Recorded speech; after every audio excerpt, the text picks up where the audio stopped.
It drives me crazy when people say they don't have enough time to go to the gym for 45 minutes a day and work out, or to do something for 45 minutes to an hour a day to improve, if it is physically improve or if it is mentally to improve. Imagine you read 1 hour a day about history.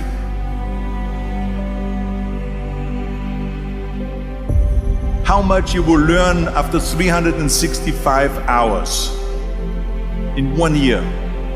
Think about if you study about the history of musicians, of composers, how much you would know. Imagine if you would work on a business, on some business that you want to develop every day for an hour.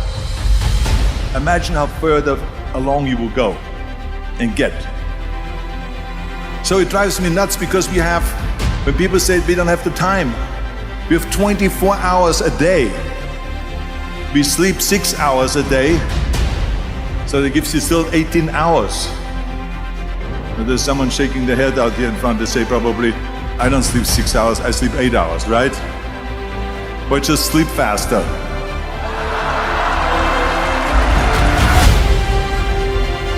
So we have 18 hours a day.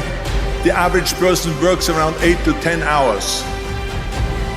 So let's assume it's 10 hours, so we have 8 hours left.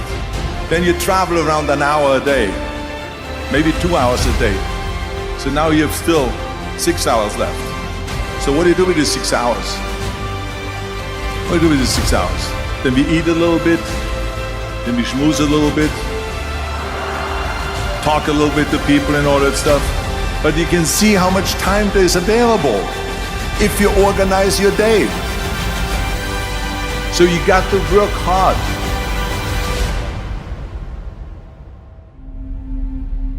I mean, let me tell you something. When I went to America, I went to college. I went and worked out 5 hours a day, and I was working on construction. Because in those days in bodybuilding, there was no money. I didn't have the money for food supplements or anything. So I had to go to work. So I worked on construction.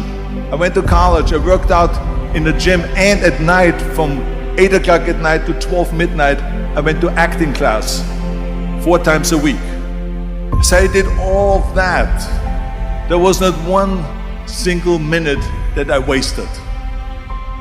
And this is why I'm standing here today.